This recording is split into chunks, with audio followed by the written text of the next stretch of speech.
தென்காசி மாவட்டத்தில் மேற்கு தொடர்ச்சி மலைத்தொடரை ஒட்டியுள்ள பூலாங்குடியிருப்பு பகுதியில் விவசாய தோட்டத்திற்குள் புகுந்த காட்டு யானைகள் ஏராளமான தென்னை மரங்களையும் வாழை மரங்களையும் சாய்த்துவிட்டு சென்றன. அதிகாலை வேளையில் யானைகள் வருவதால் தோட்டத்துக்கு செல்ல அச்சமாக உள்ளதாக விவசாயிகள் தெரிவித்தனர்.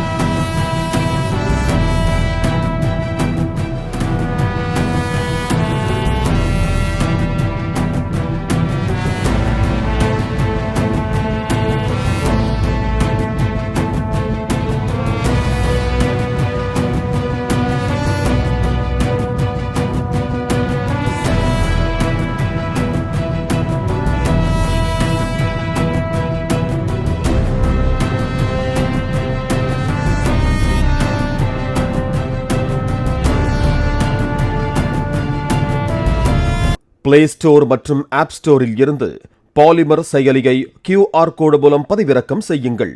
செய்திகளை உடனுக்குடன் பெறுங்கள்.